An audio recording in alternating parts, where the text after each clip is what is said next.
Thumma innal kabir min a'immatil ilmi idza kathura sawabuhu wa ulima taharrihi lil haqqi wa tasa ilmuhu wa dhahara dhaka'uhu wa urifa salahuhu wa wara'uhu wa tiba'uhu yughfaru lahu zalaluhu wa la nudalliluhu wa natrahuhu wa nansa mahasinahu. Kata beliau, kalau ada orang dari para a'immah yang dikenal sering melakukan kebenaran, pendapatnya sering benar, dan diketahui bagaimana dia berusaha mencari kebenaran, dan ilmunya luas, dan nampak kecerdasannya, dan nampak kesolehannya, nampak waraknya, dan bagaimana dia mengikuti sunnah, akan diampuni kesalahan-kesalahannya, dan kami tidak akan menyesatkannya, dan kami tidak akan membuangnya, dan kami tidak akan melupakan kebaikan-kebaikannya.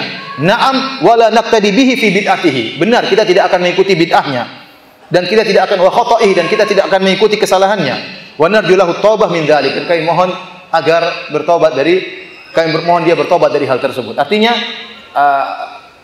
Az-Zahabi mengatakan ya, Qatadah punya kesalahan, terjun dalam sebagian bid'ah. Tapi tidak kita sesatkan. Kenapa? Kebaikannya sangat banyak. Dan ini yang sering disuruhkan oleh Syekh Albani rahimahullahu taala. Ya, bahwasanya Syekh Albani mengatakan, kalau seorang hakim, kita tahu dia selalu berhukum dengan keadilan. Suatu hari dia berhukum dengan kezaliman. Sekali, dua kali, tiga kali, tapi ratusan hukum adil terus. Maka tetap hakim ini disifati dengan hakim yang adil. Dan kita tidak mengatakan dia hakim yang zalim. Kenapa? Kebanyakannya dia apa? Adil. Sebaliknya ada hakim yang zalim, ratusan hukum zalim terus. Kemudian dia adil 1, 2, 3 kali, tetap kita katakan hakim yang apa? Zalim. Ya. Kenapa? Karena yang ditinjau adalah apa yang dilakukan paling banyak. Oleh karena para hadirin Allah Subhanahu wa taala, ya, maka tidak boleh dengan mudah kita memvonis seorang sesat, ahlul bid'ah misalnya, ya, gara-gara memiliki 1 kesalahan, 2 kesalahan, 3 kesalahan, dan siapa yang terluput dari kesalahan? Ada sebagian ustaz mungkin punya kesalahan. Kita lihat kesalahannya seperti apa? Salah ustaz, ya sudah, ente nasihati. Tapi dia tidak mengaku, dia tidak mau bertobat, diumumkan, ya ustaz mungkin dia malu. Ya sudah, tapi dia mungkin sudah tidak melakukannya lagi. Namun tidak semua orang kuat ikhlas untuk berani mengaku apa? Salah. Tapi apakah kita buang ustaz ini? Jangan, kebaikannya banyak. Salahnya kita bisa tahu dan kita ingatkan umat, ini salah. Ustaz ini meskipun dia pintar salah dalam hal ini. Ustaznya jangan dibuang. Kalau setiap salah ustaz dibuang, saya pun akan kalian buang. Karena saya pasti punya salah. Kalau saya punya salah, nasihati saya. Kalau ternyata kesalahan tersebut benar-benar menyelisih ijma', ya sudah, saya harus bertobat. Tapi kalau ternyata kesalahan saya hanyalah berbeda sudut pandang, menurut Anda Firanda salah, menurut Firanda dia benar, dan ada ulama yang berpendapat demikian, maka Anda harus berlapang dada. Ada fikih khilaf dalam masalah ini. Kalau setiap salah kemudian Anda buang ustaz tersebut, siapa ustaz mau dipakai? Ustaz yang bid'ah-bid'ahkan juga salah dia. Dia tidak tahu manhaj dalam masalah khilafiyah.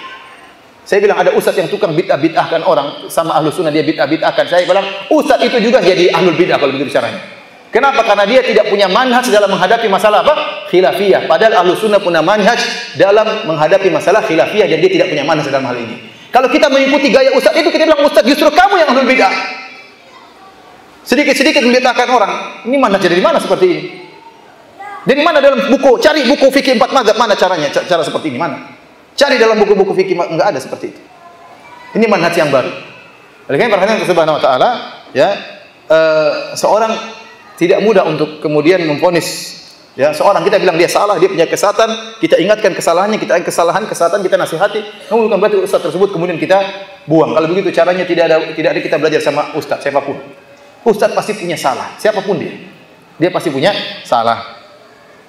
Berbeda kalau kesalahannya besar.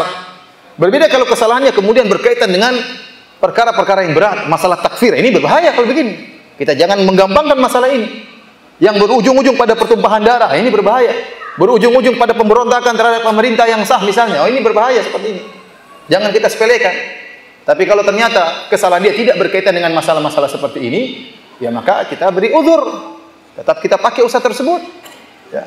Kecuali kalau kesalahan tadi besar, ternyata menggampang-gampangkan masalah Syiah, ternyata menjerumuskan orang dalam masalah Syiah misalnya, menjerumuskan orang dalam masalah Khawarij, masalah takfir, bahaya. Kita jauhi ustaz-ustaz seperti ini.